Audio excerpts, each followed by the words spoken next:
अरे स्ट्रेचर इसको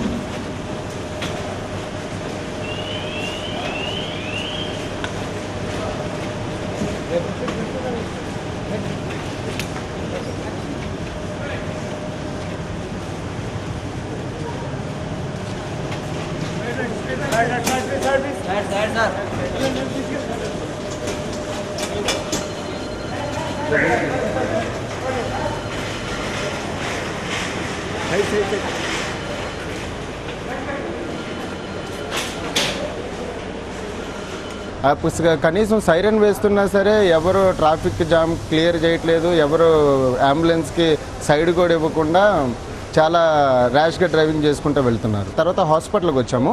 హాస్పిటల్కి వచ్చిన తర్వాత బాబుని కాపాడలేకపోయాము. 5 మినిట్స్ ఆలస్యంగా రావడం వలన బాబుని కాపాడలేకపోయాము.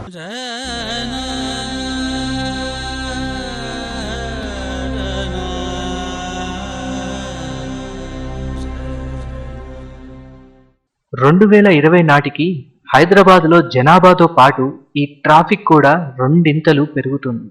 ఇటువంటి మరణాలు జరగకుండా ఉండాలంటే మనం మేల్కోవాలి. There are deaths occurs during ambulance itself when they are picking up. The reason is they never bother. They don't have the sense of either ambulance or air ambulance, whatever is. They don't. The police traffic will control when CM is coming. Nothing is going to happen if any minister or CM doesn't come 5 minutes late.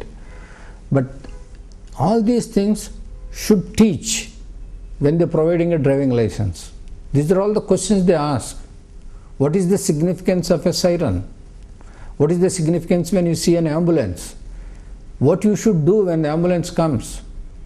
The entire traffic should be stopped. Give way for the ambulance. When a person comes in an ambulance, the ambulance should drive 100-120 km speed, because time is a factor there. But hardly a siren will keep going on, but nobody will give any value for it.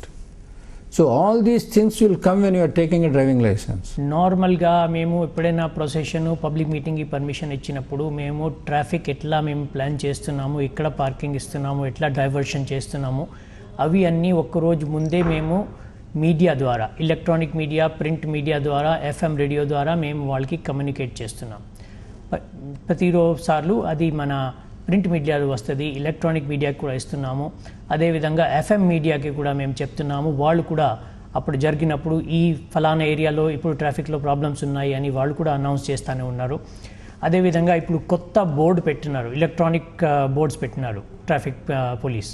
ఆ boards ద్వారా కూడా ఎక్కడెక్కడ ఏ ఏరియాలో problems ఉన్నాయి, ఎక్కడ traffic diversion జరుగుతుంది అది కూడా మేము చెప్తున్నాము.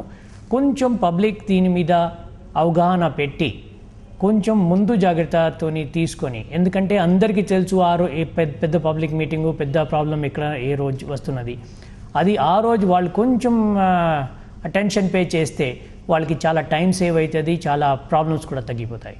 వైష్ణవి, ఆనంద్, ఫణి, ఈ పిల్లవాడు, వీళ్ళ గురించి ఒక్కసారి ఆలోచించండి. వీళ్ళు చేసిన పాపం ఏమిటి? ఈ ట్రాఫిక్ సమస్య వలన వీళ్ళ జీవితాలు పూర్తిగా మారిపోయాయి. వీళ్ళలాగే ఇంకా ఎంతో మంది ఉన్నారు. ఈ పరిస్థితులు మారాలి, మనమే మార్చాలి.